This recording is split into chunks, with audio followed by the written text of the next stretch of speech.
தமிழ் சினிமாவில் பார்ட் 2 அப்படின்னு கேட்டாலே கொஞ்சம் பயமாக இருக்குதியா. இந்தியன் தாத்தா அடிச்ச அடி அப்படி மாப்பிள்ள அப்படின்னு கேட்டால் அது மட்டும் காரணம் இல்லை, அதுவும் ஒரு காரணம் தான். அதை தாண்டி இன்னொரு காரணம் இருக்குது. அந்த காரணம் என்னன்னு கேட்டால் இதுக்கு முன்னாடி ரிலீஸ் ஆன பார்ட் 2 படம் மட்டும் இட்டாச்சா. பொதுவாக பார்ட் 2 படம்னா ஒரு பெரிய கதையை ஒரே படத்தில் சொல்ல முடியாது அப்படின்னு சொல்லி பார்ட் 1 பார்ட் 2 அப்படின்னு ரிலீஸ் செய்வாங்க. இல்லைனா ஒரு கதையை சொல்லி முடிச்சுட்டு அதில் இருக்கிற கேரக்டர்ஸ் வச்சு என்னால் இன்னொரு கதையை சொல்ல முடியும்டா அப்படின்னு சொல்லி டேரக்டர்ஸ் மனசு வச்சு ரெடி பண்ணுவாங்க. அந்த படத்துடைய டேரக்டர் படம் முடியும் போது பார்ட் 2க்கு லீட் கொடுத்து முடிச்சிருப்பாங்க. அதுக்கடுத்து பார்ட் 2 எடுத்து ரிலீஸ் பண்ணியிருப்பாங்க. ஆனால் அதே மாதிரி பார்ட் 2 படம் ரிலீஸ் பண்ணுறதுக்கு பார்ட் 1 படம் ஹிட் ஆகி இருக்கணும். பார்ட் 1 படம் ஹிட் ஆகலைன்னா பார்ட் 2 படம் ரிலீஸ் பண்ணிக்க மாட்டாங்க. பாகுபலி 1 ஹிட் ஆனால தான் பாகுபலி 2 ரிலீஸ் பண்ணாங்க. அதே மாதிரி KGF 1 ஹிட் ஆனால தான் KGF 2 ரிலீஸ் பண்ணாங்க. ஒருவேளை பார்ட் 1க்கு போட்ட காசு ப்ரொடியூசரால் திருப்பி அடக்க முடியலன்னா பார்ட் 2 அப்படின்னு போய் நின்றா யார் நீன்னு துரத்திடுவாங்க. கோட்டிங்களா யார் நீ?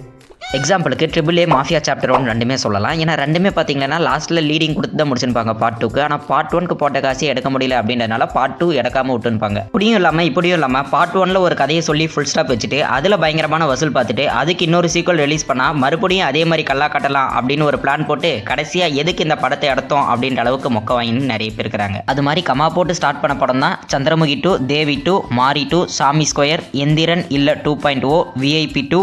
இதில் சாமி ஸ்கொயர் மட்டும் பார்த்தீங்கன்னா பார்ட் 1லேயே முடிச்சிருப்பாங்க சாமியின் வேட்டை தொடரும்ட்டு. ஆனால் சாமி ஸ்கொயர் 15 வருஷம் கழிச்சு 2018 ரிலீஸ் பண்ணதுனால அதை யாரும் பெருசாக கண்டுக்கவே இல்லை. சாமி 1 பார்த்தீங்கன்னா எதுக்குடா இதுக்கு சாமி 2 எடுத்தீங்க அப்படின்ற மாதிரி தோணும். இதெல்லாம் கண்டினியூவான ஸ்டோரி. இது இல்லாமல் ரெண்டு கதையோட டெம்ப்ளேட்டும் ஒன்றுனா இது அதோடைய பார்ட் 2, அது இதோடைய பார்ட் 1 அப்படின்னு சொல்லி ரிலீஸ் பண்ணுறது உண்டு. அது மாதிரி வந்தது தான் காஞ்சனா ஃப்ரான்ச்சைஸ், அரண்மனை ஃப்ரான்ச்சைஸ், சிங்கம் ஃப்ரான்ச்சைஸ். அது இல்லாமல் பிச்சைக்காரன் 2, களவாணி 2, ஜெயின் 2, அடுத்த சாட்டை, நாடோடிகள் 2, இது மாதிரி நிறைய படம் ரிலீஸ் ஆயிடுச்சு. இதுவும் இல்லாமல் அதுவும் இல்லாமல் இன்னொன்று இருக்குது. அது எப்படின்னு கேட்டிங்கன்னா போன படத்துக்கும் இந்த படத்துக்கும் சம்பந்தமே இல்லை. அந்த டேரக்டருக்கும் இந்த டேரக்டருக்கும் சம்பந்தம் இல்லை. ஆனால் ப்ரொடியூசர் ஒருத்தராக இருப்பார். அதனால வேற டேரக்டர் போட்டு அதே டைட்டில் பார்ட் 2 எடுத்து ரிலீஸ் பண்ணுவாங்க. அது மாதிரி வந்தது தான் கோட் 2, டார்லிங் 2 எல்லாம். ஒரு காலத்தில் பார்ட் 1 பார்ட் 2 ரிலீஸ் பண்ணால் ஓடாதுன்னு சொல்லிட்டு டியூரேஷன் குறைச்சி ரிலீஸ் பண்ணாங்க படையப்பாவை.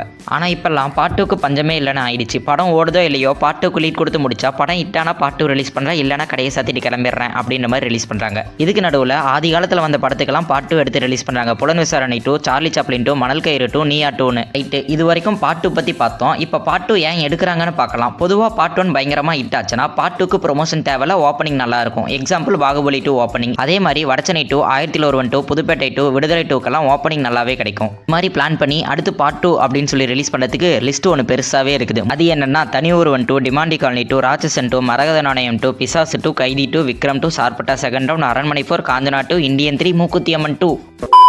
அடுத்து நம்ம பார்க்க போகிற டெம்ப்ளேட் இதுவும் ஒன்றா. அதாவது இதெல்லாம் கோலிவுட் இண்டஸ்ட்ரியோட ஆர்ட் அப்படின்னு சொல்லி நம்ம நினச்சிட்டு இருக்கும்போது பார்ட் 2 எடுத்து கேவலப்படுத்தியிருப்பாங்க. அந்த லிஸ்ட்டில் நம்பர் 1ல் இருக்கிறது சந்திரமுகி 2. சந்திரமுகியில் super star, lady super star, இளைய திலகம், வைகை புயல், ஜோதிகா இவங்க எல்லாரும் நடிச்சிருப்பாங்க. ஃபர்ஸ்ட் ஆஃப் காமெடி அண்ட் த்ரில்லா காமிச்சு செகண்ட் ஆஃப்ல அது ஒரு சைக்கிக் டிசார்டர் அப்படின்னு சொல்லி ரெண்டையும் சூப்பராகவே பேலன்ஸ் பண்ணியிருப்பாங்க. வேட்டை ராஜா கேரக்டருக்கு சூப்பர் ஸ்டார் சூப்பராகவே பொருந்திருப்பாரு. அந்த வில்லனிசம் அழகாக பேலன்ஸ் பண்ணியிருப்பாரு. அதே செகண்ட் பார்ட்டில் வேட்டையனை காமெடியாக பண்ணி வச்சுட்டு சந்திரமுகியை கொண்டது செங்கோட்டையன் அப்படின்னு சொல்லி ஃபர்ஸ்ட் ஆஃபை கேவலப்படுத்தி வச்சிருப்பாங்க. சந்திரமுகியில் ஒர்க் அவுட் ஆன காமெடி எல்லாத்தையும் சந்திரமுகி 2ல் அப்படியே காப்பி அடிச்சு வச்சிருப்பாங்க. வெறுப்பாயிடும். இது கூட பரவாயில்ல. ஆனால் சந்திரமுகி 1 அண்ட் சந்திரமுகி 2 ரெண்டையே டைரக்ட் பண்ணது பி வாசுதா அப்படின்றது எனக்கு இப்போ வரைக்குமே ஒரு டவுட்டாக தான் இருக்குது. எப்படி அந்த மாதிரி ஒரு படத்தை எடுத்துட்டு அதுக்கடுத்து இப்படி பண்ண தோணுது அந்த மனசுக்கு. அடுத்த படம் சாமி ஸ்கொயர். ஒஸ்டான டைலாக்ல ப்ரெசென்ட் பண்ணியிருப்பாங்க. ஆறுசாமி பையன் ராமசாமி, பெருமாள் பிச்சை பையன் ராவணன் அப்படின்னு சொல்லி கிரிஞ்சு பண்ணி வச்சிருப்பாங்க. கிரிஞ்சுங்க, கிரிஞ்ச் ஆஃப் த இயர் உங்களுக்கு அவார்டே தரலாங்க. எவ்வளோங்கண்ணே சூப்பர் கிரிஞ்சு. இந்த மாதிரி கிரிஞ்சு நான் பார்த்து வரலங்க. ஆனால் டைம் இல்லை.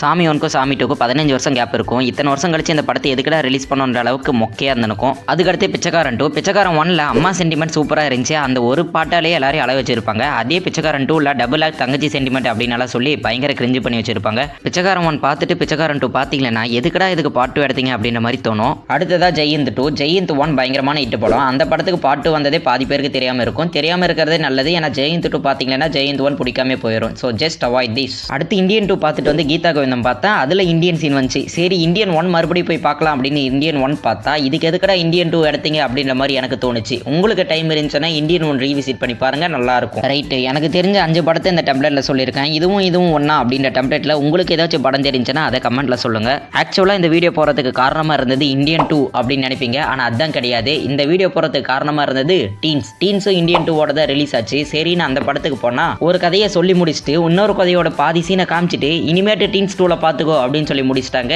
என்னடா இது அப்படின்னு சொல்லிட்டு தான் இந்த வீடியோவை நான் ரெடி பண்ணேன். டீன்ஸோட ரிவ்யூ என்னன்னு கேட்டிங்கன்னா, தாத்தா கதற விட்டாரு, பார்த்திபன் மிரட்டி விட்டாரு. சரி ரைட்டு, இது வரைக்கும் நம்ம சேனல் நீங்கள் சப்ஸ்கிரைப் பண்ணாமல் இருந்தீங்களா? சப்ஸ்கிரைப் பண்ணிட்டு பக்கத்து இருக்க பெல் ஐக்கனையும் ஆனில் போட்டுருங்க. அப்போ தான் நம்ம போகிற இது மாதிரி வீடியோஸ் எல்லாம் உங்களுக்கு நோட்டிஃபிகேஷனாக வரும். இதே மாதிரி இன்னொரு வீடியோவில் உங்களை வந்து சந்திக்கிறேன். அதுவரை உங்களை வந்து விடைபெறுவது உங்கள்